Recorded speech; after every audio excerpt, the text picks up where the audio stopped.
സ്ഥലത്തിലൂടെയാണ് വണ്ടി ഓടിക്കുന്നത്. കത്തിയൊക്കെ നിലത്തെ കുത്താൻ ആരുടെ മുകളിലേക്ക് കുത്താനാണ് പോകുന്നത്. വീഡിയോ ഇഷ്ടപ്പെട്ടെങ്കിൽ ലൈക്ക് ചെയ്യുക. അടുത്ത പ്രാവശ്യം ഏത് സ്ഥലമാണ് എടുക്കേണ്ടത് എന്ന് നിങ്ങൾ കമൻറ്റ് ചെയ്യുക. ഹിൽ ക്ലൈംബ് റേസിംഗ് 1 ഇഷ്ടപ്പെട്ടെങ്കിൽ സബ്സ്ക്രൈബ് ചെയ്യുക. ഹിൽ ക്ലൈംബ് റേസിംഗ് 2 ആണ് ഇഷ്ടമെങ്കിൽ ലൈക്ക് ചെയ്യുക. നല്ല സ്ഥലം ഗൈസ്.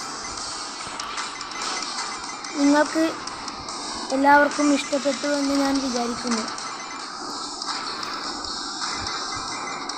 നിങ്ങൾ കാണാത്തവരാരെങ്കിലും ഉണ്ടെങ്കിൽ കാണുകയും ചെയ്യുക. നിങ്ങൾ ഷെയർ ചെയ്യുക.